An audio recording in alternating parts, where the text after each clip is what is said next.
Selam arkadaşlar, sesim geliyor mu? Hemen bunu teyit edip başlayalım yayınımıza. Geliyor, geliyor, geliyor. Özlenmişiz ya, baksana. Nasılsınız arkadaşlar? Keyifler yerinde mi? Oo Kedex. Birisi Cadex yazmış ama. Kral neredesin ya? Buralardayız arkadaşlar. Yani güncelleme yapıyoruz. Güzelce. Oyunumuzu geliştiriyoruz. Yaptığımız şey bu. Her zamanki gibi. Sesini unutmuşuz. Vay be, yapmayın ya. 3-4 ay önce açmıştım yayını aslında ya. Çok da süre geçmedi. Savaş yapısı ayarlanıyor arkadaşlar. Zaten savaş haritasını aktif ettik ama ya şimdilik Von haritası yani event olarak kullanıyoruz. Onu geliştirip savaş haritası yapacağız yani. Çok da bir şey kalmadı oranın. Yeni haritaları beğendiniz mi arkadaşlar? Crimson haritasını, Dream Valley'in PK haritasını. Aleykümselam, hoş geldiniz arkadaşlar. Yeni haritaları beğendiyseniz yani daha güzel haritalar da getirebiliriz zamanla. Aklımızda birkaç tane harita tipi var. İnşallah onları da yapacağız yani. Kule sorununu çözdük ya. Ufak bir kule sıkıntısı vardı da hallettik onu. Mageler çok ortada kalıyor. O zaman güzel bir saklama alanları da yapalım o haritalara. Güzel olur, dengelemiş oluruz. Ya Dream Valley geri gelmez arkadaşlar ya. Üzgünüm yani o konuyu net söyleyeyim de. Dream Valley event haritası olarak kullanılması çok daha mantıklı açıkçası. Bu arada genel olarak haritalar üzerinde de çalışmalar var arkadaşlar. Yani tüm haritaları daha güzel olacak şekilde güncelliyoruz zaten sürekli. Kedex özledik be yazmış. Vallahi arkadaşlar biz de ben de sizi özledim ya açıkçası. Uzun süre yayın açmayınca ben de rahat edemiyorum ya, bir buluştuk yani bugün. Arkadaşlar aylık bakımda baya güzel bir güncelleme var bu arada. Hatta onu da paylaşacağım zaten bu yayında. Genel olarak sunucumuzun hani e, böyle yabancı oyuncularını destekleyecek çok güzel bir güncelleme var. 83/15 level kasma gelir mi? Yani şu anlık geleceğini düşünmüyorum ya. Onun bence biraz daha zamanı var. Kerex bizi diskoya götür. Vallahi arkadaşlar yani çekiliş için geldik diyenlere yani üzücü bir haber vereceğim ama bu yayında çekiliş yok. Roku Game arkadaşımızın canlı yayınlarına katılırsanız sürekli onlar dağıtıyor çekiliş olaylarını.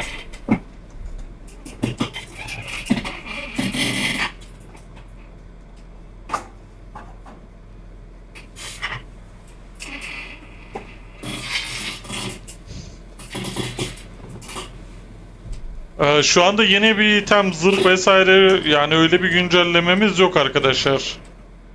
Ya bizi biraz biliyorsunuz, biz böyle oyundaki her şeyi bir anda hani yeni eşya eklemesi vesaire kolay arkadaşlar, onlardan yana sıkıntı yok ama ya oyundaki piyasayı yani bozmamak için hani eee, ya farklı farklı şeyler getirip oyunun orijinal havasını bozmak istemiyoruz ya. Genel olarak daha çok oynanışa göre haritalar, eventler, eee, yeni bir arayüz sistemi olur, ne bileyim. Oyunu güzelleştirecek şeyler üzerine daha çok yoğunlaşıyoruz. Çünkü yoksa yani arkadaşlar bir haftada 10 tane item ekleriz. Her hafta her ay item eklenebilir. Ondan yana sıkıntı yok ama yani siz birini beğenirsiniz, ikinci, üçüncü de sıkıntı olur yani. Her zaman gelecek bir şey değil. İlla ki eşya vesaire bir şeyler gelir ama böyle çok hızlı gelmez arkadaşlar ya. Tatil nasıldı demiş arkadaşımız. Yani tatil yok arkadaşlar. Biz aylık bakımda görüyorsunuz ki bayağı bir güncelleme vesaire yapıyoruz her zaman. Ekstra olarak bu ay çok güzel bir güncellememiz var. Yurt dışındaki oynayan oyuncular yani oyunu biraz oynamakta zorluk çekiyordu İngilizcesinden dolayı. Hatta yarı İngilizce yarı Türkçe diyeyim oyundaki dil yapısını. Buna çok güzel bir çözüm olarak dil desteği geliyor arkadaşlar aylık bakımda. En güzel güncelleme olarak. Şu anlık Türkçe, İngilizce, İspanyolca ve büyük ihtimalle yetişecektir Almanca 4 tane dil desteğiyle gelecek arkadaşlar. Oyundaki gördüğünüz yani bütün arayüzdeki her şey %95 ya da 90'ı diyeyim dil desteğine açık bir şekilde olacak arkadaşlar. Yani oyunda bir İspanyol bir arkadaş geldi. Rahatlıkla oyunu İspanyolca anlayarak, öğrenerek oynayabilecek. Keza şey de var, Almanca da var. Türkçe de var. Birçok Türk arkadaşımız bizlerden hani Türkçe yapın oyunu, hani sonuçta Türk oyunu daha iyi olmasını istiyoruz vesaire dedikleri için biz de uzun süre bir çalışmadan sonra dil desteğini getiriyoruz arkadaşlar. Fransızca da gelir bu arada. Belki Korece gelebilir, Çince gelebilir. Altyapımız hazır.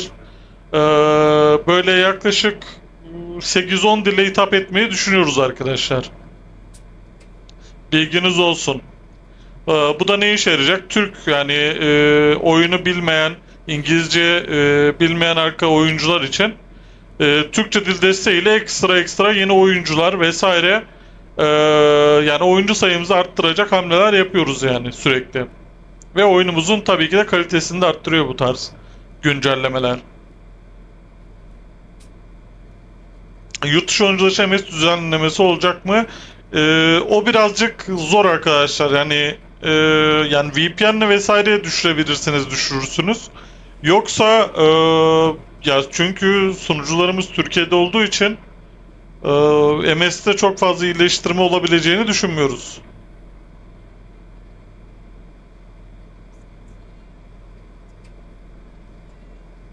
Kedex vs demişler. Vallahi en son benimle vs atanlar şu an chatte yok, ona göre.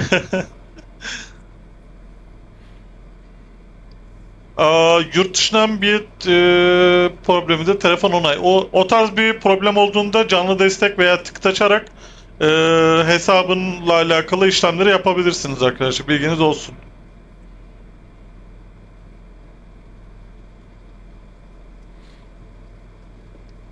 Bende video var arkadaşlar. Kedex'i kestiğim. Milattan önce kalma olabilir o video.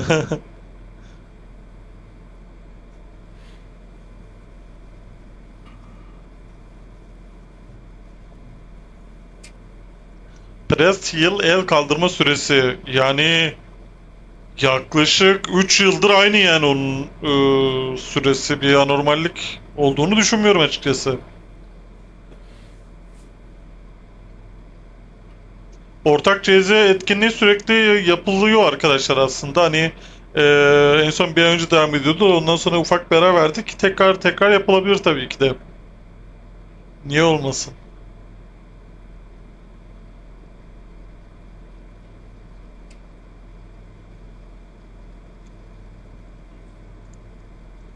PK ne tarafta dönüyor arkadaşlar? Şöyle bir tıklayalım.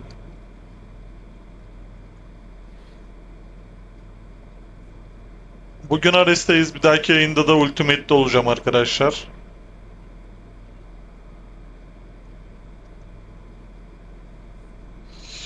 Magedux Quest demeyiz düzelmesi. Onu not almıştık. Büyük ihtimalle bir ufak bir güncelleme almış olabilir o olay.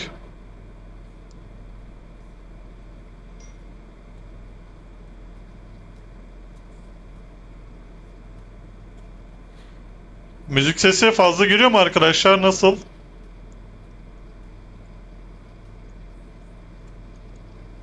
Buradan bir CTRF atalım. Az geliyor. İsterseniz biraz daha açayım. Bu yayın biraz daha iyi olur. Şöyle ufak bir arttırma yaptım.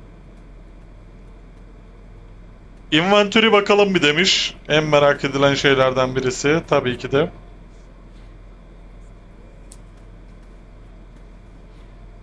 Şöyle tıklayalım. Üstümüzde artı birler varmış. Artı 11 yapalım şunları. Şunu da yapalım. Gerçi daha önce görmüşsünüzdür game arkadaşlardan ama Renew artı 11 Elder set bu şekilde oluyor arkadaşlar. Botumuzda giyelim. Kolluğumuzda olan karakter ne oldu böyle ya? Karakteri tanıyamıyorum.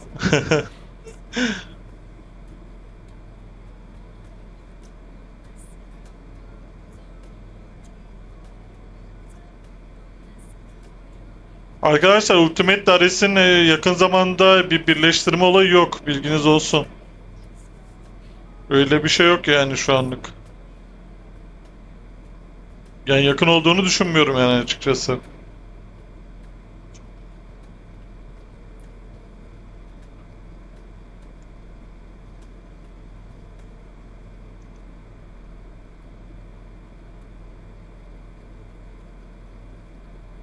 Kesin birleşecek diye öyle bir şey yok. Şu anlık yok yani. İlla ki arkadaşlar zamanla sunucular birleşir ama şu anlık öyle bir olayımız yok.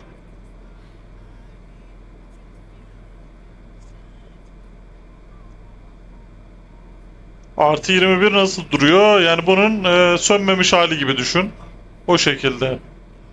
Elder Armor'ların görünüşünden memnun musunuz arkadaşlar? En sonki yayında zaten hani bunlar gelmişti vesaire ufak ufak. Biraz görüşlerinizi alayım. Elder Armor'lar güzel mi arkadaşlar ya da beğenmediğiniz herhangi bir Job'un armoru var mı? Örnek olarak Human, kız, Priest ya da Mage, Warrior vesaire. Beğenmediğiniz bir Elder Armor var mı arkadaşlar? Çünkü bu şeyler yani her zaman revize alabilir arkadaşlar. Her zaman daha iyisi için çalışıyoruz. Zaten fark etmişsinizdir arkadaşlar. Yani yaklaşık 1,5 yıldır yani sürekli oyunumuz harita olarak gelişiyor, karakter olarak sürekli revize olan weaponlarımız oluyor. Sürekli geliştirmeye devam ediyoruz arkadaşlar. Yani böyle oyuncuların fikirlerine de çok değer verdiğimiz için sürekli bir revizeye model gidiyor yani.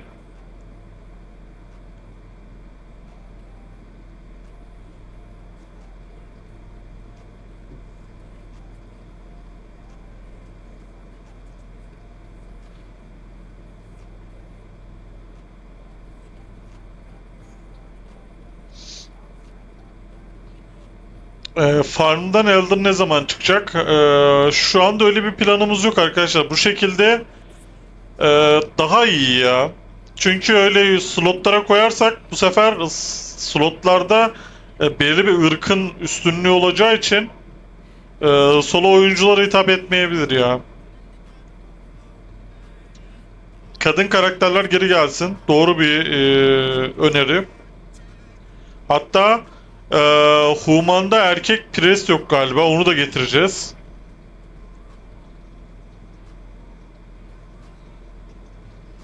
Arkadaşlar ork kız asas ister misiniz? Ork kız asas. Ya da ork kız varıyor. Ork kız varıyor. Bence yıllardır bunu istiyorsunuz. Bunu yapabiliriz ya. Ya Cüce Mage devri kalmadı sanki arkadaşlar ya. Vallahi Cüce Mage devri kalmadı gibi. Yani Cüce Mage olsa oynamıyorsunuz zaten onu biliyorum. Hani olmaması da dert.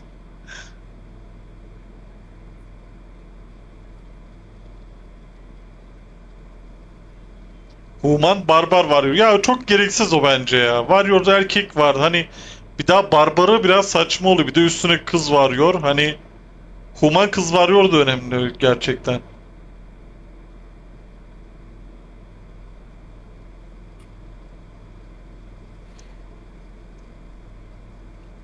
Kuruyan benzeri ülk gelebilir oyuna.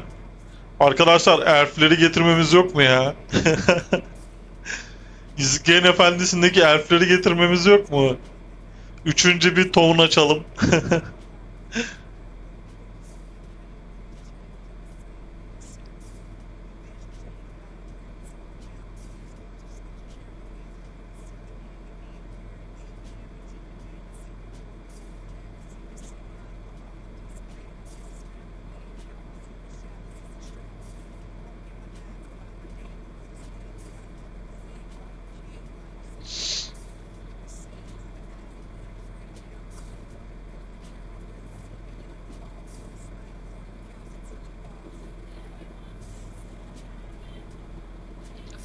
Çift elle Battle Press'in kullanışlı silah alternatifi çok az.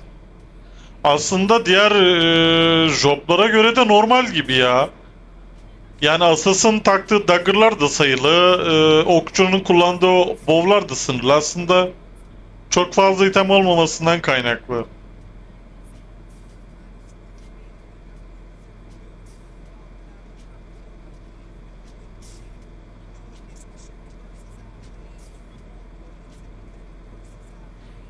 Bu arada aylık bakımda CZ'nin dokuları da ufak bir güncelleme alacak arkadaşlar. Ufak bir zemin dokusu vesaire güncelleme olacak. Onu da söyleyeyim şimdiden. Ekstra olarak aylık bakımda gördüğünüz ufak tefek problemler fixleniyor.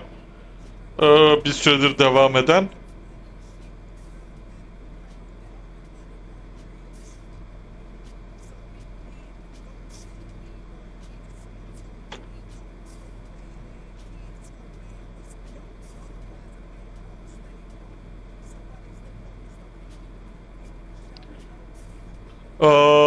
Damage'lerde tabii ki de düzenleme vesaire her zaman oluyor arkadaşlar. Yani böyle anormal bozuk gördüğümüz şeyleri düzeltiyoruz.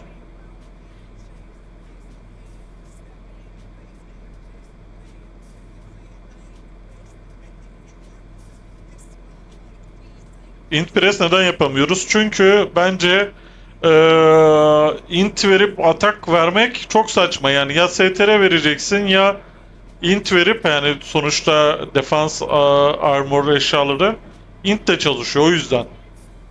Biraz mantıksız kalıyor aslında o yüzden yani.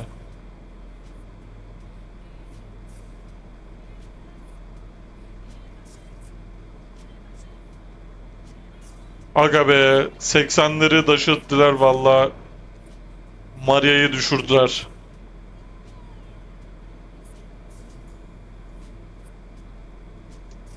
Cool Cream, bu arkadaşımızı izleyelim. Irk dengesizliği için aslında Sandres'e coin karşılığı NTS koymuştuk arkadaşlar.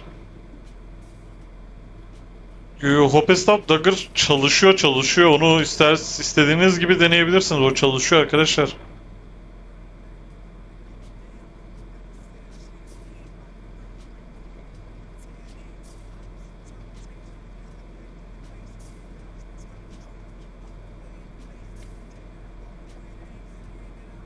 Arkadaşlar resistantlar çalışıyor ama biraz yüzdesel olarak biraz düşük kalıyor olabilir. Ama çalışıyor yani, eminim ondan. Çünkü denendi bunlar.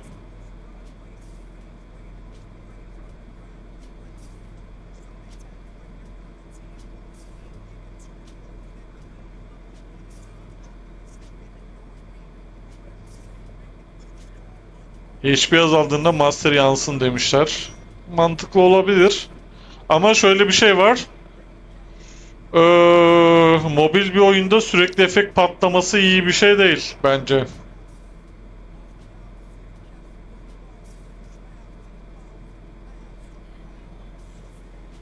Şöyle bakalım, gezinelim.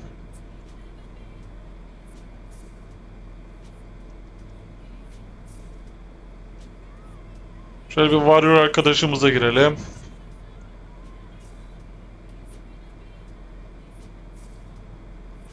Evet, cihazlar için kötü demiş bir arkadaşımız, doğru. Ya arkadaşlar, biz zaten hani yapması kolay yani bu tarz ufak şeyler ama mobil bir MMORPG'de ne kadar kısarsak kar yani bizim için. Çok etkilemiyorsa tabii ki oynanışı.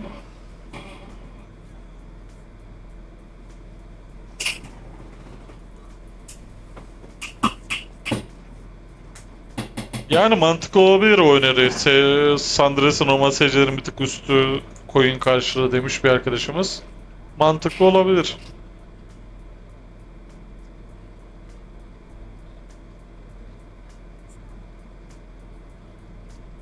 Arkadaşlar, yakın zamanda yeni bir eşya eklenmesi durumu yok.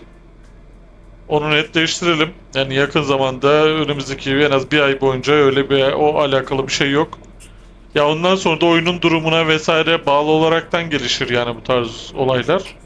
Biz zaten çok fazla eşya eklemeyi seven bir ekip değiliz. Genel olarak oyun ne kadar sade, düz yapıda e, ve oyuncular bir noktada istediği zaman gelir yani o tarz bir şey. Mezar atma. Arkadaşlar bak mezar atma ne zaman gelir dedi. Bu güncellemede değil de bir dahaki güncellemede emoji sistemi getireceğiz. Artık rakiplere parmak işaretimi atarsınız böyle onay gibi. Ya da böyle gözlüklü emojiler var ya onlardan da belki atabilirsiniz. Bu emojiyi de skill bar'dan basacaksınız arkadaşlar. Bu aylık bakımda gelmeyecek ama diğer ayda girecek diyebilirim. Ekstra olarak dans animasyonları vesaire ekleyebiliriz. Böyle güzel yani nasıl diyeyim Türk halayları çekilecek bir animasyonlar olsa aslında onlardan da ufak ufak oynatırdık. Böyle klanca yan yana geçerdiniz arkadaşlar. Herkes animasyonu başlatırdı. Güzel bir görüntü çıkardı aslında oyunda. Ya Gangnam Style de olabilir bak. O tarz bir animasyon yapsak.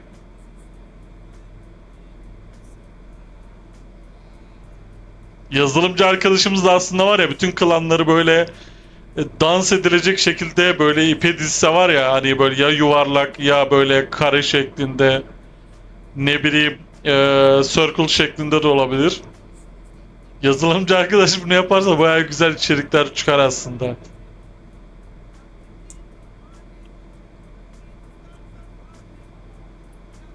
Yapalım dedi bak. Yazılımcıdan onay aldık arkadaşlar. Güzel bir görüntü olabilir.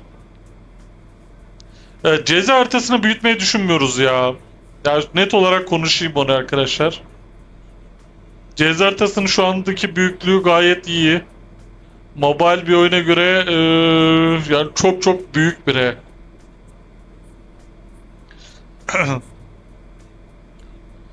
Kaos ve Draki gibi bir etkinlik planınız var mı? Şöyle bir şey, hayatta kalma event yapma gibi bir düşüncemiz var. Yani Night Royale diye mi geçiyor? Bir şey Royale diye geçiyor da o tarz bir etkinlik yapacağız herhalde. Güzel bir haritamız da var. Oraya entegre edeceğiz.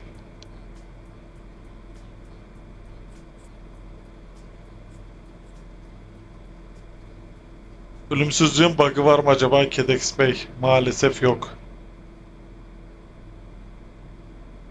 Kamera zoom ondan fazla. Arkadaşlar 10 bile yüksek ya. Vallahi 10 bile yüksek.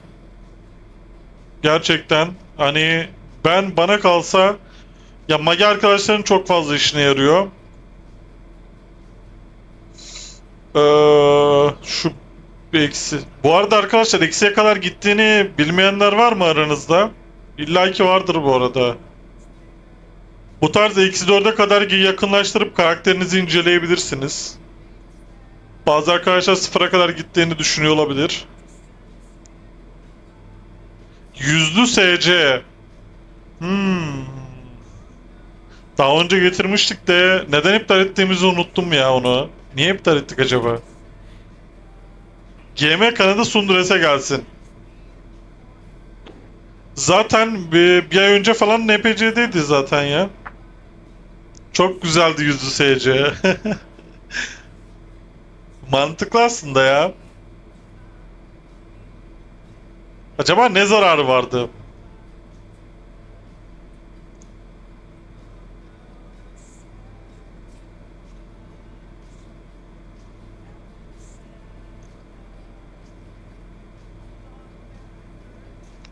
Savaş sistemi çalışmaları sürüyor arkadaşlar.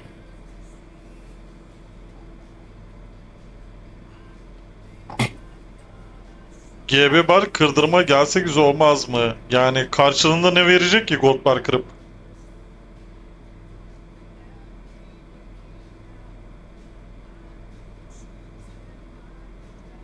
Arkadaşlar yeni sunucu vesaire bunların bizim yayında paylaşma gibi bir şeyimiz yok. Yani bunlar genel duyuru olarak atılabilecek şeyler. Resmi duyuruları takip edersiniz arkadaşlar bir şey olursa. Şu anda öyle bir şey yok. Ice 80 skill'i düzenlensin. Ya sanmıyorum ya. Bizdeki daha güzel. NP kırdırma gelecek mi? 5, 10, 15 günlük.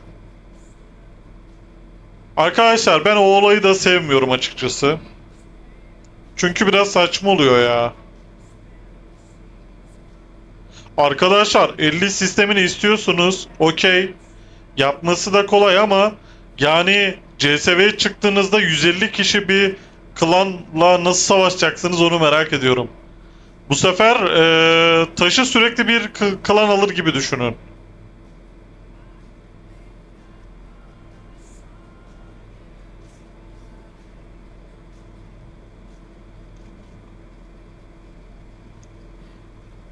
Dream Valley'i geri getirme konumuz yok arkadaşlar. Orası kalıcı olarak kapandı.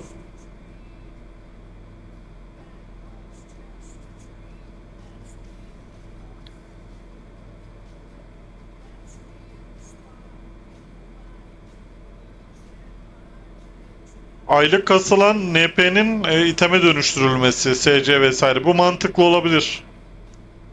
Bu tarz bir güncelleme yapılabilir, evet.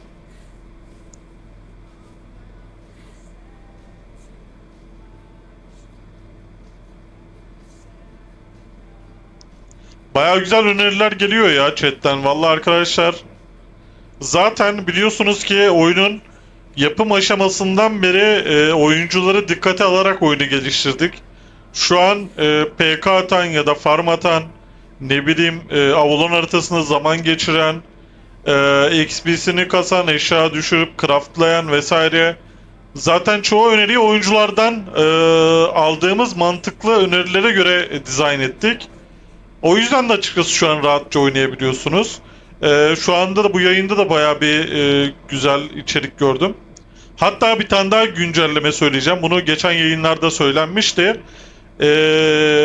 Partideki kill alan oyuncuların ne kadar kill aldığını, ne kadar öldüğünü gösteren bir tane scoreboard geliyor arkadaşlar. Bunu da şimdiden söyleyeyim, bu aylık bakımda geliyor.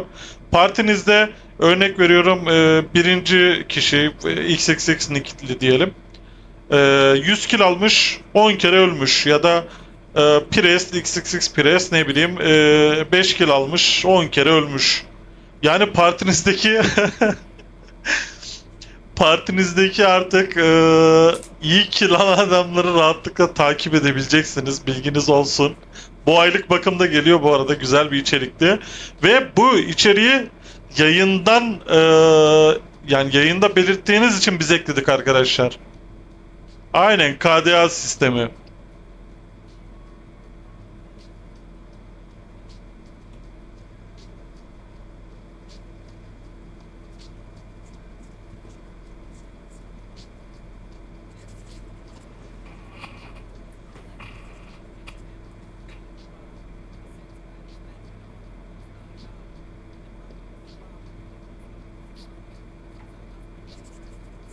En çok kill veren adam gün sonu bir GB klan kasasına atar artık. Aman arkadaşlar, şey yapmayın. Yani partide klanca kavga etmeyin. Sen niye bu kadar az kill aldın diye. Ultimate'e de bir sonraki yayında geleceğim arkadaşlar. Bugünlük Ares'teyiz. Bir sonraki yayında da inşallah Ultimate sonuncusundayız. Skill bar'a 2 slot eklenebilir. Arkadaşlar, gerçekten bu skill bar yetmiyor mu size? Ben ciddi soruyorum. Herkesin bir görüşünü almak istiyorum. Ben de arttıracağım buradan. Nerede? Yani 6 tane ekstra slot gerçekten yetmiyor mu arkadaşlar? Gerçekten yetmiyor mu? Bunu öğrenmek istiyorum artık.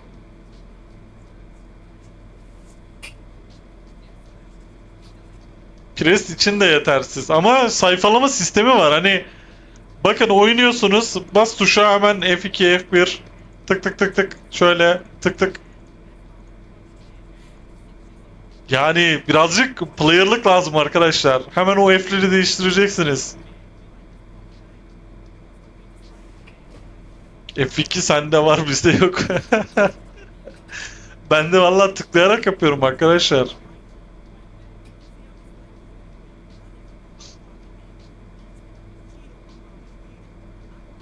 PK'da öyle tık tık olmuyor.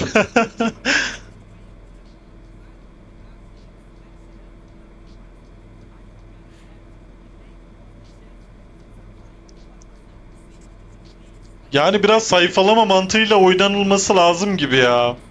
Gerçekten ekranın her yerine skill bar olması beni biraz şey yapıyor arkadaşlar. Geriyor açıkçası ya. Oyunun hani zor oynandığını falan düşünüyorum siz böyle yazdıkça. Arttırırsanız onun kimseye zarar olmaz isteyen istediğini ekleyerek oynar demiş. Yani bu da güzel haklı bir yorum. Ama daha sonra ne bileyim PK videosu çekiliyor. Böyle yayınlar açılıyor. Ekranda 100 tane skill görünce insanlar hani bir nevi oyuna karşı korkuyor gibi geliyor bana.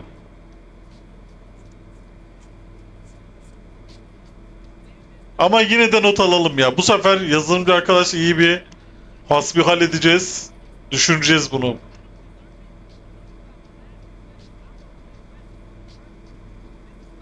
1v1 etkinliği yapalım. Yani bu yayında yapılabilir mi ya? Yeter mi acaba zamanımız? Bu arada 22.00'da ödüllerimiz var arkadaşlar. Sınırsız mı yapalım demiş. Öyle bir ihtimal var mı ya? Sınırsız skill var. Düşünsenize. Ee, herhangi birinin yayınına giriyorsunuz arkadaşlar. O adamın bütün ekranı skill var.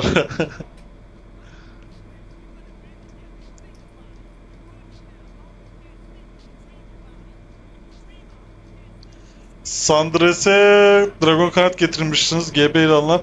Ee, bu aylık bakımda getirsek mi diye düşünüyorum. Zaten iki tane aldırdık. Süresi bitmiş olabilir gerçekten ya. Sandres'e o kanadı geri istiyor musunuz arkadaşlar? Genel bir evet yazısını görürsek belki getirebiliriz. Special Wing'i istiyor musunuz arkadaşlar? Ama kanat ne kadar güzel görünüyor ya. Ben bu kanadı bir atacağım üstüme. Ee, nasıl atabilirim?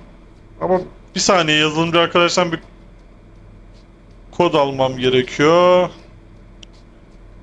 Kodu atabilir misin diyelim.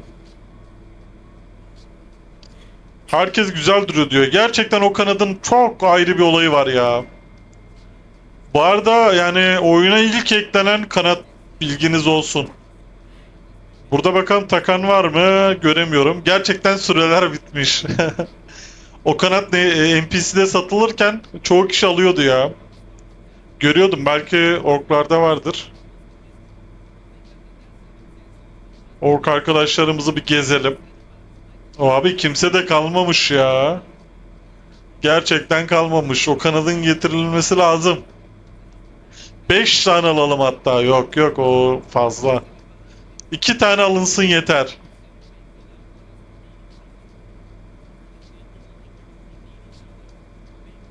Bu kanat olayını ben hemen bir notumu alıyorum.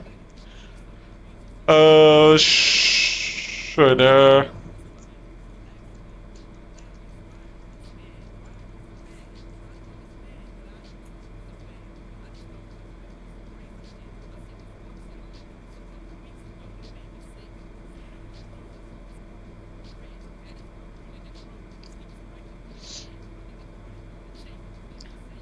Genel olarak kozmetik eşyalarını yapıyoruz arkadaşlar ya. Elimizden geldiği kadar.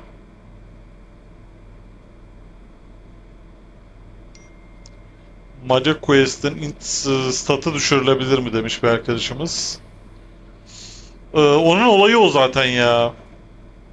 O biraz hani int verilmesi lazım. Quest made çok güçlü influence demiş bak mesela bir arkadaşımız.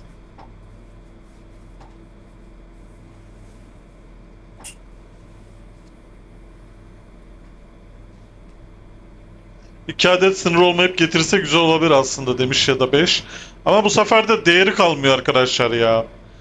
Maksimum 2 tane deyince böyle 2 ay boyu yani 2 aylık wing çekiliyor mesela. Bir tane gördüm bak. Yayını izleyen biri var herhalde. Yayını izleyen biri var. Kanat çok güzel ya. Oo, bu ne itemler ya.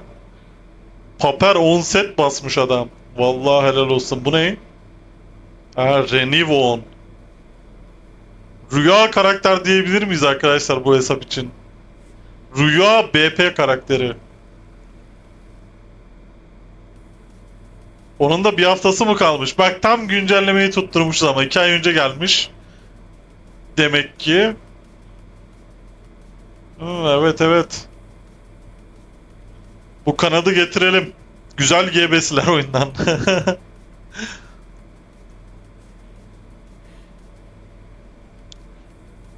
Dadaş Bey, Kadex Erzurum'a gel. VS atak senle çağ kebabına demiş.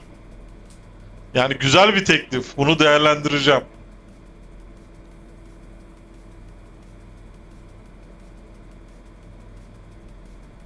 Senin için girdim demiş. Oyun bozan. Ha, chat'e de gelmiş.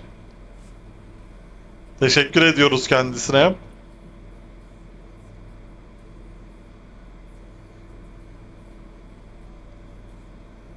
Arkadaşlar çekilişlerin hepsi Roku GM arkadaşımızın yayınlarında oluyor. Ben bugün sizlerle sohbet, muhabbet, aylık bakımla alakalı ufak bilgilendirmeler yapmak için geldim.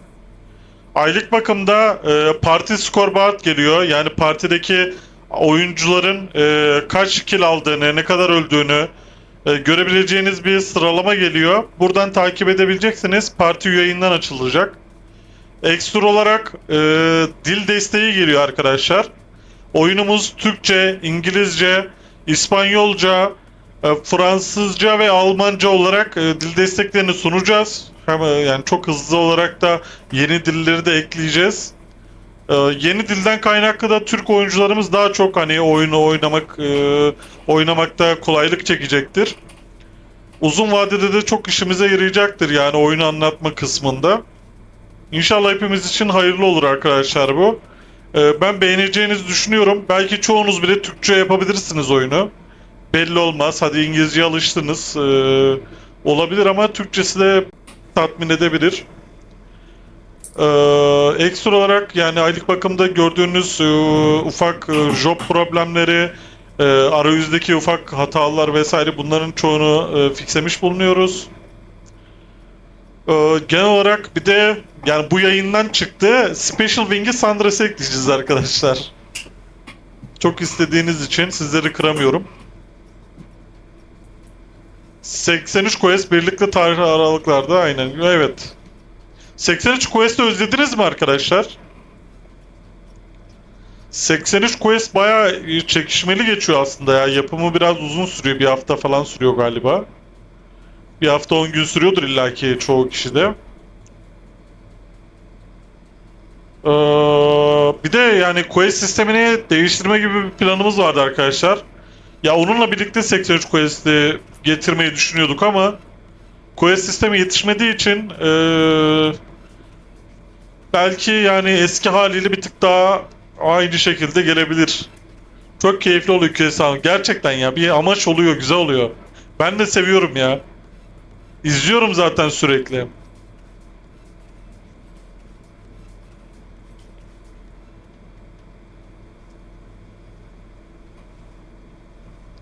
Job change gelir mi?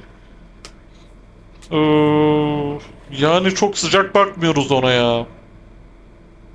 Çok sıcak bakmıyoruz. 2 günde bitiyor 2000. Vay. Mage Parti mi o?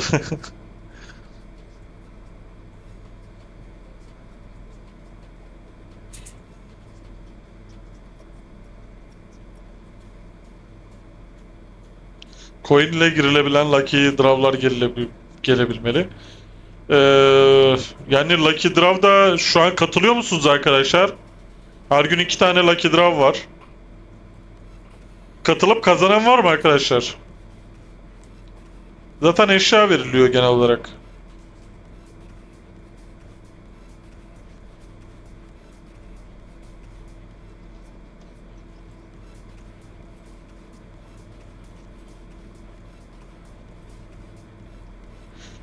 Kedex benim karakterim nasıl? Pehlivan demiş. Burada mı pehlivan? Human'la mı Karus'la mı arkadaşlar? Ha burada yanımızdaymış. Renivom 21 Bloody ve 9 Quest Dagger. Bayağı iyiymiş. Master of Eric. Bunu fazla kullanmıyorlar nedense. Bunu anlamadım ya. Bayağı da iyi item aslında. Bu karakterin tek eksikliği o iki tane Bloody. Ay. Karakterin eksikliği relik biraz düşük kalmış. Sen onu bir 25'e basarken geri düşür. Artı 3 eşya istiyor ama çok hesaplar bütün denk getirmek zor. Quest görevi GB karşılığı yenilemeyi getirebilirsiniz. Evet. Aslında amacımız oydu. O şekilde yapılacaktı ama quest sistemi biraz değişmesi gerektiği için şu anlık yapamıyoruz onu.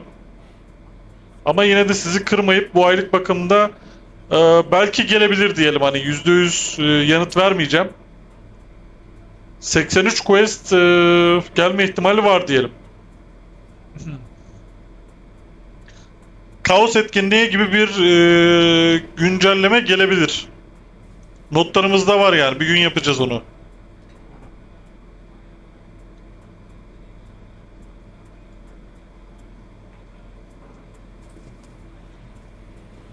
Maca Quest'in statı düşürülmeyecek arkadaşlar maalesef. Render'la ile alakalı bir sıkıntı yok aslında, hani yani belirli bir uzaklığa gittiğinizde siliniyor zaten arkadaşlar, bakın hala silinmedi. Bu render sorunu yok ki. Gerçi GM'lerde biraz şey olabilir. Biraz daha uzak olabilir GM'lerde.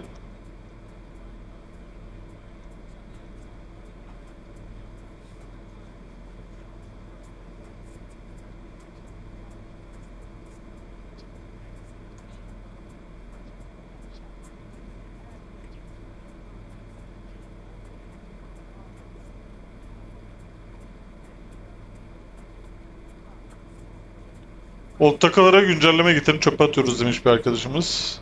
Yani doğru olabilir.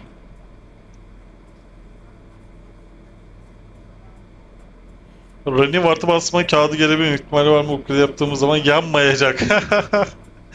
Şey gibi bizim artı 7, artı 8, artı 9 kağıtlarımız gibi son güncellemelerde gelen. Ya bunu yazılımcı arkadaş söylemişti ama ben dedim ya bir şey de eksik kalsın, yani bir tane bir yerde eksik kalsın. Yoksa o çok fazla şey oluyor ya. Gel şöyle ekran çevirme tuşunu kapatma koy. Sağ üstteki skill koyamıyoruz demiş. Ama senin burayla hiç mi işin olmuyor? Onu merak ettim. Ya burayı kullanıyorsunuzdur diye düşünüyorum ya. Oyunun en mekanik yeri burası. Bunu kullanmayıp yani düz böyle mi oynuyorsunuz? Ama mageleri göremezsiniz böyle. No rep çevirme mevcut. Eşorlot bak şuradan bakabilirsin. Cross Exchange'den dönüştürebilirsin bak. Artı bir renew koydum ve 7 aldım. Bak görüyorsun burada 15 M karşılığında yapıyor. Başka ne var? Bak mesela renew 11 koydum 9 veriyor. Yine aynı şekilde Reaper'ı 9'a çevirebiliyorum. Bilmeyen arkadaşlar olabilir. Bu birazcık şey, kurcaladıkça görünebilecek bir şey.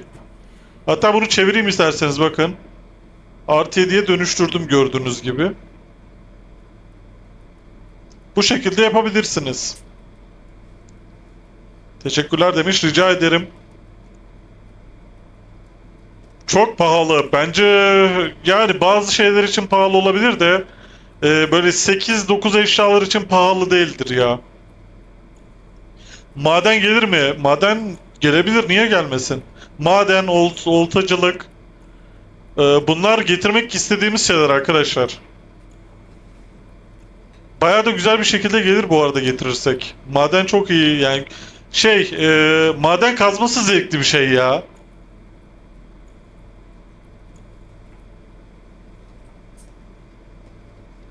Böyle hatta madeni CZ'de yapacağız arkadaşlar. Nasıl fikir? Slot basmalı maden. Arkadaşlar düşünsenize şöyle nereler boş bizim haritamızda. Ya şöyle kuytu köşeler boş mesela. Yani şuralara maden koyabiliriz. Arkadaşlar şuradan oltacılık yapabiliriz. Buradan atarız şeyi. Balık tutmaya çalışabiliriz yani. Balık tutalım, maden yapalım. Yapacağız arkadaşlar. İkisini de getirme planımız var. Çok ben seviyorum yani. Pantolon balığımı. Bir kupra falan yakalayalım arkadaşlar balıktan. Bir hamsi düş yapalım. Milleti birbirini kır. Ama çok eğlenceli olur ya. Şu an düşünüyorum. Adam maden yapıyor ya da oltacılık yapıyor. Lan tam balık düştü. Adamlar slotu basıyor. Bayağı güzel olur ya. Ben seviyorum. Bu tarz oynanışı güzel gösterebilecek her şeyi seviyorum ya.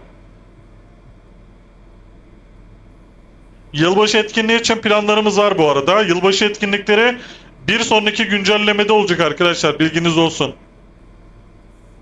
Yılbaşına özel Santa'dır, yaratıktır. Belki ufak ufak haritaların biraz hani kış temasına uygun giydirilmesidir. Craft yapılmasıdır. Bir şeyler toplarsınız, kırdırırsınız vesaire. Güzel içerikler yapmayı planlıyoruz yani. Bir sonraki güncellemede yani tam kışı hissedebileceğimiz yılbaşı güncellemesinde.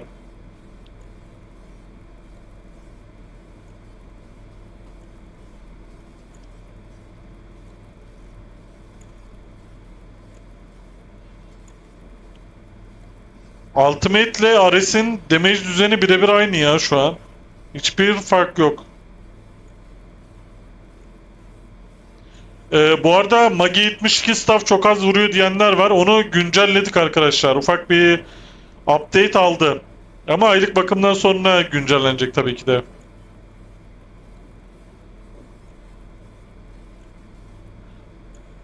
Bayağı iyi bir fikir geldi. Yani büyük balık tutana ödül vesaire verilebilir demiş. Bunun bir tık üstünü çıkartıyorum arkadaşlar. Maden yapma CR eventi ya da balık tutma CR eventi arkadaşlar. Yani sana CR görevinde diyecek ki maden yap 100 tane şu XXX iteminden düşür. Yani CR'nin şeyi bu, item toplama üzerine. Düşünsenize onu toplamak için herkes slota gidiyor. Kedek solak olan arkadaşlar için skill'leri ters köşeye alım olur mu? Zaten o olay yok mu ya? Şuradan taşıyıp sola götürebilmeniz lazım. Baksana bütün hepsini götürebiliyorsunuz. Yani bunu buraya götürebilirsin tek tek. Bayağı da rahat olur yani. Kendi keyfine göre düzenlersin zaten.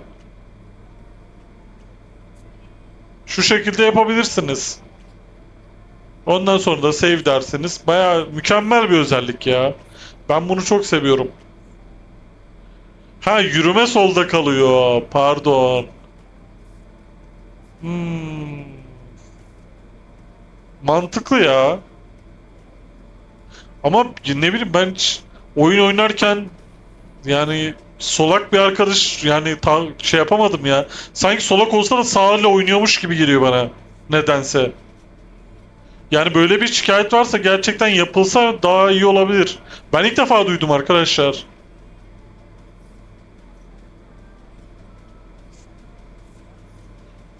Oyun çok güzel. Diğer serverları bin çeker arada böyle. Tabii ki de. Vallahi çok teşekkür ederim güzel yorumun için. Kedexu ekran döndürme tuşunun yerini değiştirebilirim sağ üstteki. Bunu değerlendireceğiz.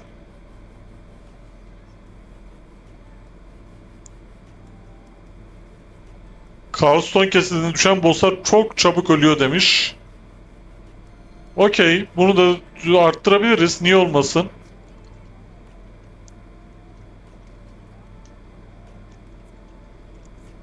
Güzel istekler ya.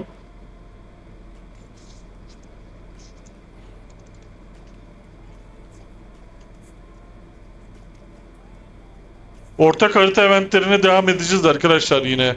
Yani haftada bir vesaire yapmayı istiyoruz. Nova Online World grafikleri diye bir gerçek var. Gerçekten öyle arkadaşlar ya. Eski halini biliyorsunuz zaten. Yani şu karakterlerin görüntüsü vesaire beni çok çekiyor arkadaşlar. Çok modern ve tatlı bir grafik var arkadaşlar. Her şey çok net. Neyin ne olduğu anlaşılıyor. Tüm texture'ların üzerinde hani bakınsana ne güzel burada anka kuşu gibi bir şeyler var. Detaylar çok belli. Üstüne efektler de kaliteli bence.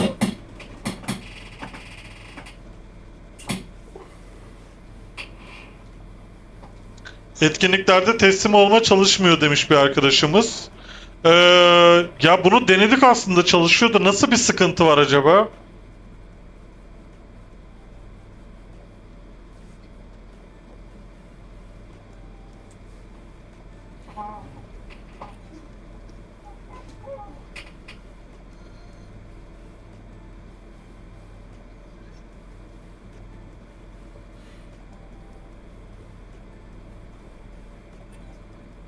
Çalışmıyor, aktif değil diyor. Buna bir yazılımcı arkadaşımız baksın. Oylama yapamıyoruz. Evet, hayır çıkıyor, tıklanmıyor. Hmm.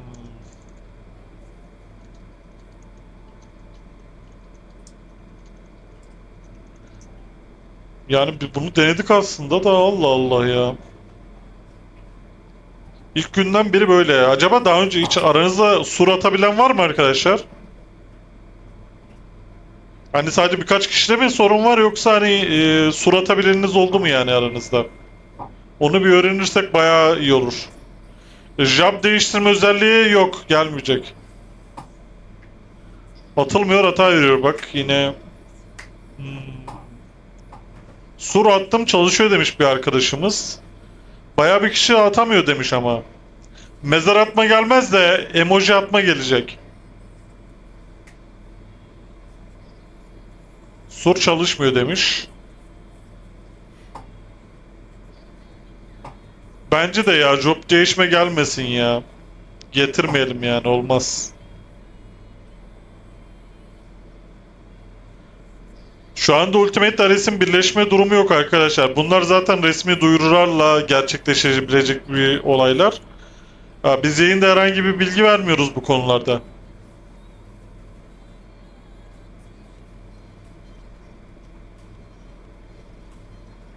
Rival sistemi evet gelecek. Belki bir sonraki e, yılbaşı güncellemesinde rival sistemi gelir. Vallahi bir dahaki güncelleme bayağı dolu dolu gelecek gibi ya. Güzel şeyler var.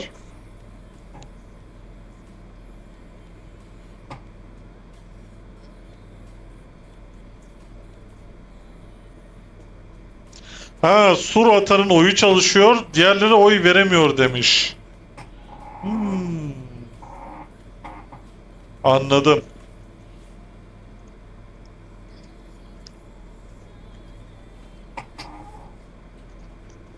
Okey, bunu hızlıca fixlemeye çalışırız arkadaşlar.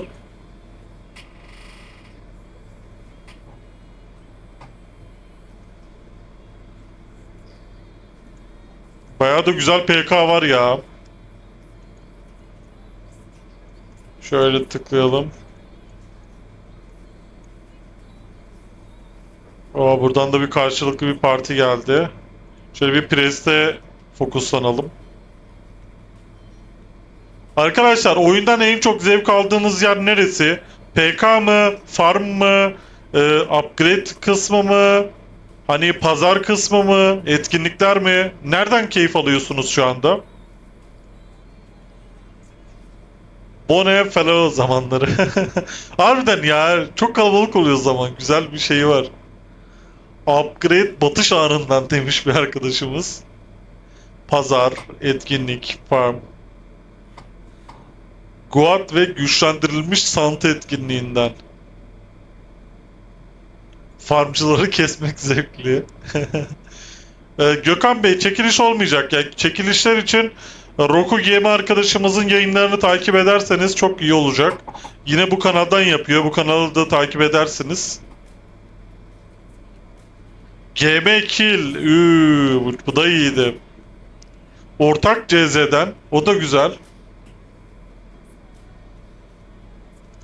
Bütün asaslar adına sesleniyorum. Ulusa sesleniş. Bıçak fırlatma istiyoruz. Yazılımcı arkadaşımıza söyleyelim. Buradan soralım yayında, chatteyse. Bıçak atma fikrini ne düşünüyor acaba? Ben de ilk defa öğreneceğim arkadaşlar. Bir yazılımcı arkadaşımızın gözünden bakalım, fikirlerini duyalım. BP Press'te des gelir mi acaba? Yani abartmasak mı artık? Hatta bir de şey yapalım. TP ekleyelim. Görünmezlik de sıkıştıralım araya, bir tane hide skill'i yapalım. Oo bak, yazılımcı arkadaş dedi ki bıçak attıralım. Hatta bıçak değerse yanına ışınlatalım dedi. Tam bir suikastçı skill mantığı. Bu çok OP bir şey olmaz mı ya? Bu çok dehşet bir şey olur. Düşünsenize, adam uzaktan size bıçak fırlatıyor ve bıçağı hızlıca deş atıyorsunuz arkadaşlar. Karakterin dibindesiniz. Hadi o asastan kaçın arkadaşlar.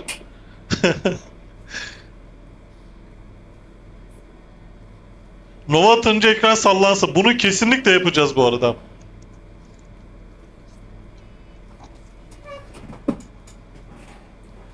Harika fikir diyenler var. Ya yazılımcılarda da arkadaşlar böyle düz mantık çalışmayıp bir geliştirilmiş versiyon ya.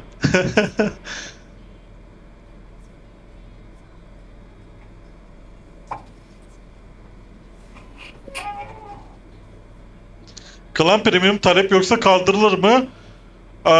Kaldırılacağını düşünmüyorum. Ekran sallamada FPS sıkıntısı yaşatmıyor arkadaşlar o olay ya. Warrior'lara 80 def gelmez. Sadece bıçak atılsın ya. Yanına gitme çekme olmasın demiş bir arkadaşımız. Geleneksel oynanışı istiyor. Ama cidden güzel de olabilirmiş. Bak şimdi aklıma geldi. Güzel fikir.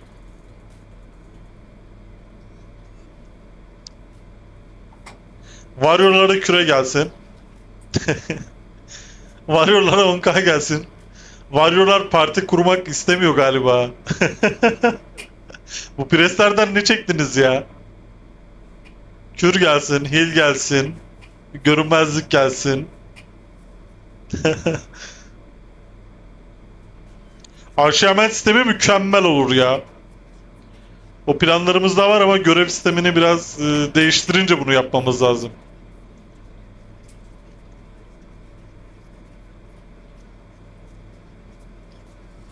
Ares Ultimate toplam ücret sayısı belli mi? Hangisi eve kalabalık? Şu an iki sunucuda da çok iyi oyuncu sayımız var yani. Her gün dolu gibi diyebilirim. Bay Pazar gelecek mi? Onun çok eksisi var ya. Bay Pazar aslında mantıklı.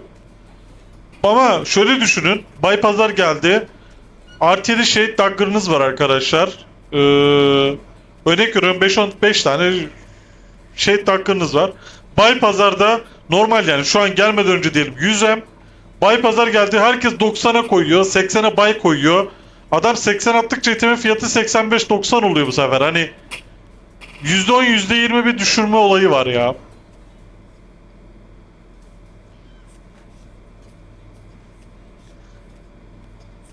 Şöyle bir PvP alan getirilebilir. Arena olsa, 1v1 atılsa, ölen kişinin lootlarını, itemlerini alabilsek demiş. Etkinlik babında mükemmel bir şey olabilir. Bu şey değil mi ya? LoL'deki Viego. Kedex Bey onu seninle arkadaşlar da %10 %15 kase atarak yapıyor demiş. Ya o doğru, ona bir şey demiyorum ama daha hızlı kase atılır gibi.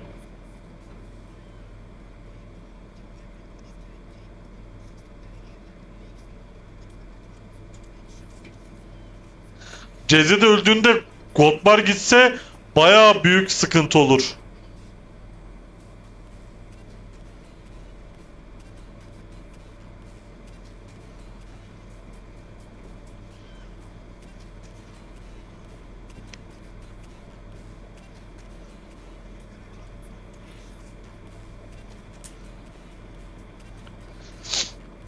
Bence de ya, Bay Pazar biraz sıkıntılı arkadaşlar ya. Yoksa eklemesi zor bir şey değil bu arada.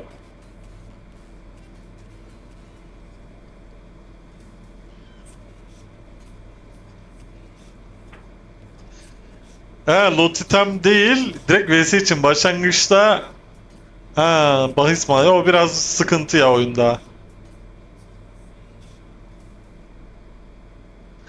Aksine piyasa yükselir, 90'a bay var, niye 100'e verelim der pazarcılar. Ya bu da aslında bir e, %60 eksi %40 getiri var gibi bir şey oluyor bu aslında. Yani eksisi daha fazla olduğu için aslında biraz ön yargıyla biz istemiyoruz onu.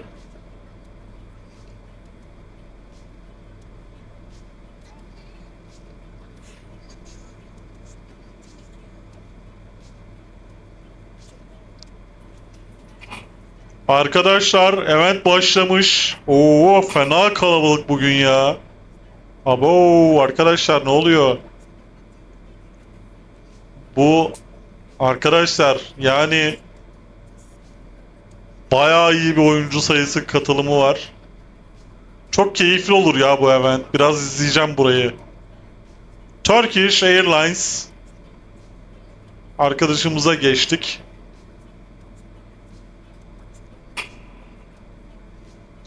Herkesin aynı item aynı skill'lerle oynadığı bir etkinlik. Tabii ki de olabilir. Bunu yapacağız zaten. Bu kaos tarzı bir etkinlik.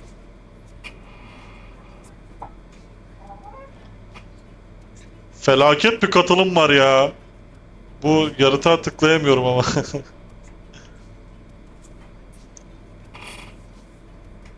Arkadaşlar bu yaratık niye ölmüyor ya? Baksana. Kaç yüz kişi vuruyor.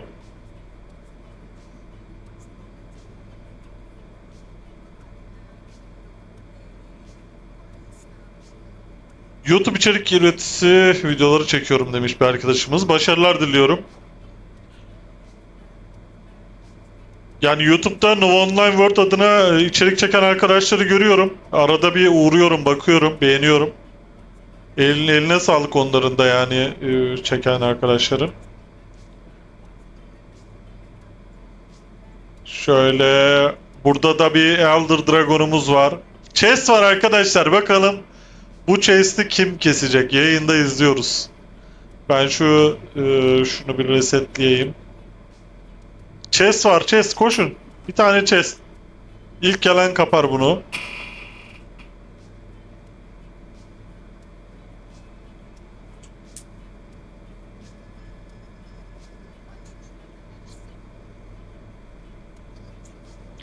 Kadın asas bu ay mı gelecekti? Yayın başını kaçırdım. Şöyle diyeyim. Yapım aşaması sürüyor bazı eksik olan karakterlerin. Ne zaman yetişirse aktif edeceğiz. Bunlardan birisi erkek priest, kız. Ondan sonra erkek priest orc. Ondan sonra kız orc warrior. Kız human asas, kız human warrior. Bir de erkek varıyor. Yani böyle bir 5-6 şey var. Bunları yapımını başlatacağız.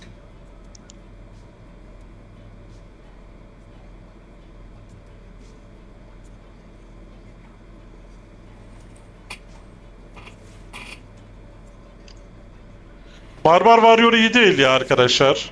Barbar Warrior zaten şu anki Warrior'un bazı kostümleri de yani bayağı barbar gibi hissettiriyor. Baksana omuza baksana abi şu yolda gitti omuz atsa ne diyebilirsin ki? Karakter çok yakışıklı ama ya. Şuna baksana abi. Tam cool duruyor ya. Aslan motifi falan da var. Bu karakter armorlar zaten bir tık arkadaşlar. Heybetli olarak tasarlandı. Oynanışı daha iyileştirsin diye. Bayağı bir okçu var ama bugün. Bugüne özel mi arkadaşlar?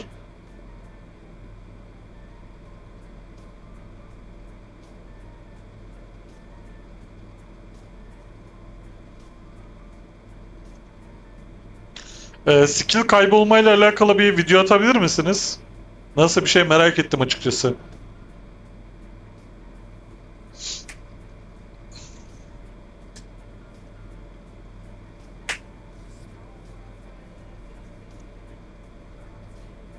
Hocam erkeğin karşılığı kız değil ama dikkat edelim.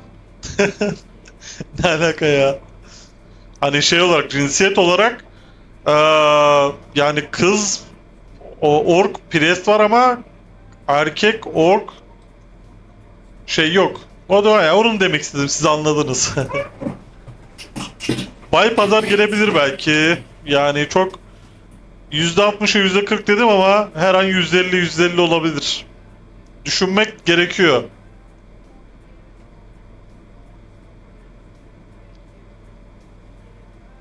Han, bu arkadaşımız da yayıncı herhalde. Görüyordum birkaç yayınını. Irk basmalı savaş gelecek, evet.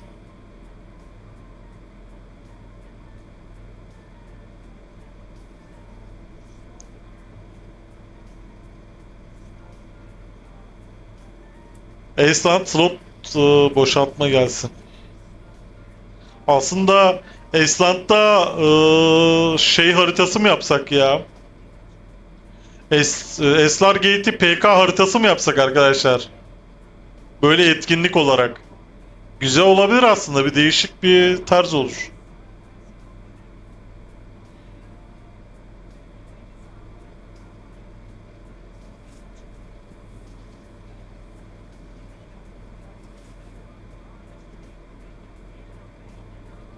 Ben bunu da bir düşüneyim arkadaşlar. Yeni bir Von haritası olarak bayağı eğlenceli olabilir.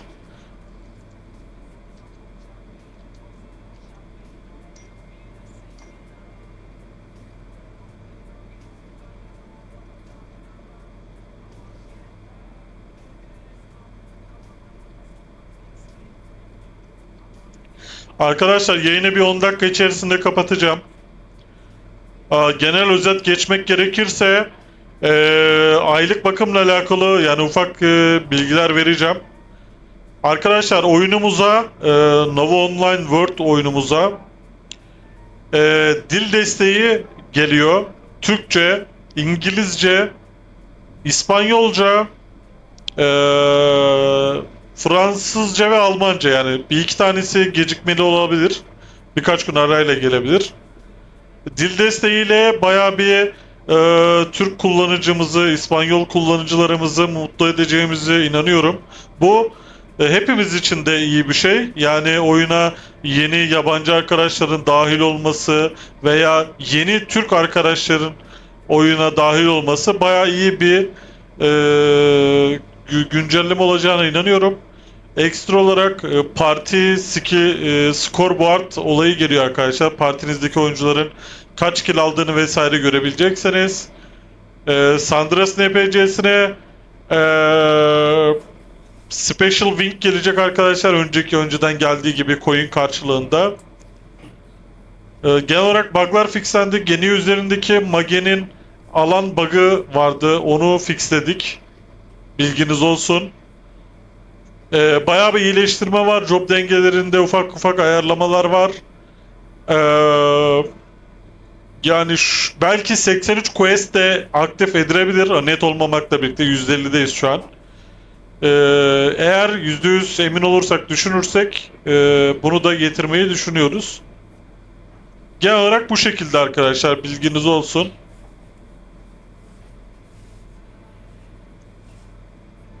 Böyle bir şöyle bir arkadaşımıza girelim. 5M VP'li kamp gelse güzel olur demiş arkadaşımız. Belki de gelebilir.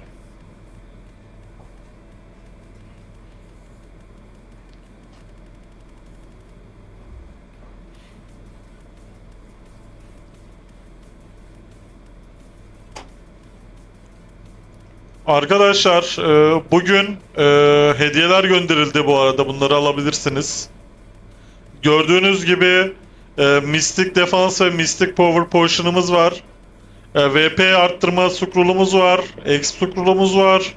Level kasan arkadaşlar için. Potlarımız var. Ve Special Wing arkadaşlar. Çok istediniz ve gönderdik bugün. Yani bunları da GIF kısmından almayı unutmayın. Bir artı bir etkinliği devam edecektir arkadaşlar. Bir artı bir etkinliğini çok seviliyor. Biz de şey yapıyoruz yani.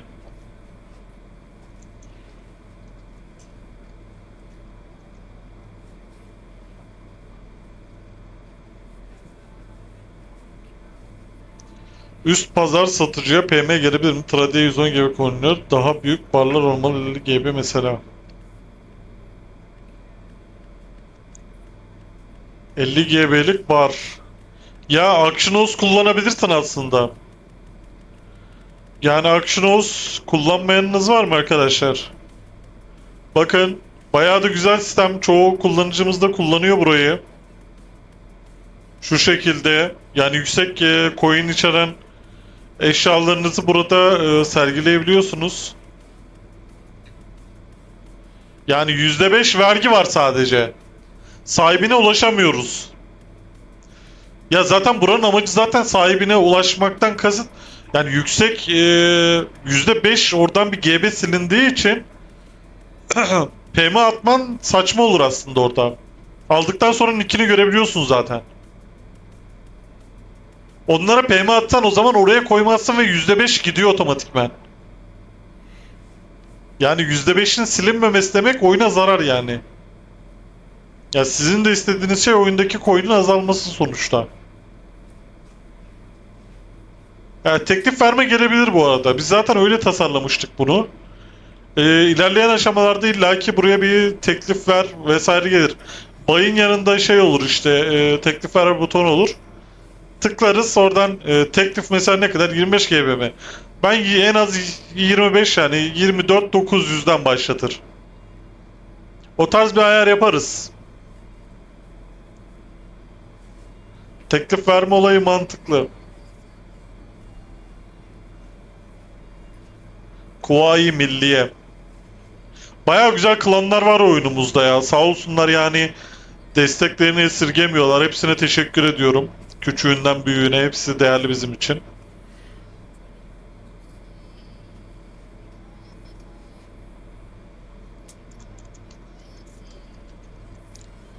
Siz teklifinizi verirsiniz arkadaşlar. Ardından da satıcı görür tekliflerini artık nerede diyelim. Şurada tekliflerin vesaire bir şeyler olur zaten. My Merchant'ta da olabilir yani gelen teklifler. Bu şekilde bir alışveriş yapılabilir illaki.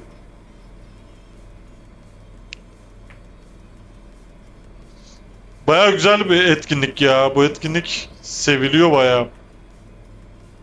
Google Play koymuş arkadaşımız tikini. Güzel isimmiş.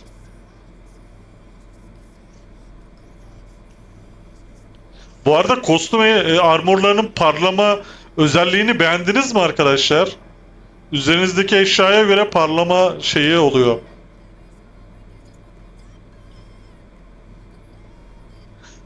Teklif kabul edilirse item direkt satılacak mı? Evet. Zaten bir teklif verirsiniz. Bu teklifin geçerliliği örnek veriyorum 6 saat olur. 6 saat içinde teklife hayır derse adam yani 6 saat içinde hayır derse otomatik yani sizin şeyiniz iptal olur.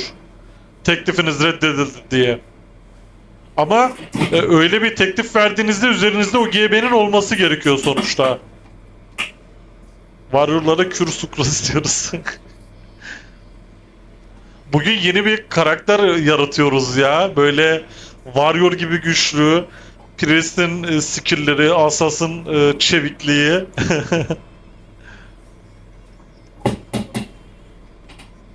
Aslında öyle bir karma bir event yapılabilir ya. Mage'nin Blink'i. Böyle karma bir event yapsak tutar aslında. Beğenirsiniz yani güzel bir etkinlikte. Herkesi Warrior yaptığımızı düşünün. Cure skill'i var. Bayağı iyi olur.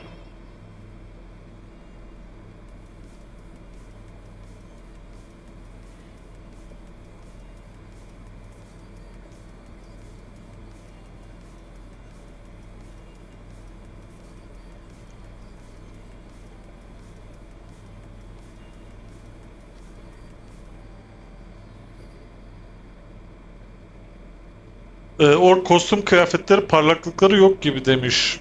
Hangi armorlar acaba ya?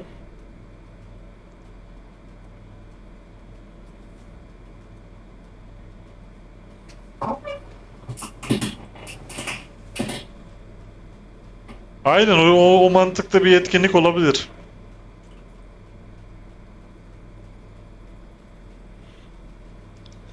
Aa 20 tane skill arasından 5 tane skill seçtirmeli bir event. Oo bu da bayağı iyiymiş. Artı olarak haritanın içerisinden de böyle güzel yetenekler düşürmeli bir event.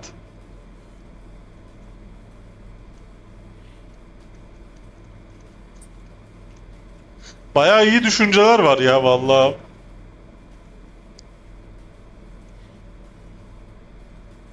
Warrior solo karakter değil zaten, parti elemanı. Şirket elemanı gibi. Eslant VMC Servant beri sattı boss düşmesi.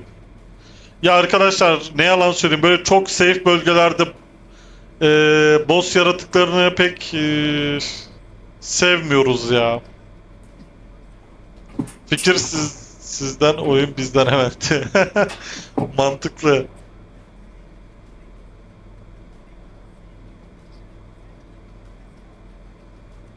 Şu an ST yok mu zaten ya Asaslar'da? Arkadaşlar 1,5 saatlik yayınımızın sonuna gelmiş buluyoruz. Ben yavaştan kapatayım arkadaşlar.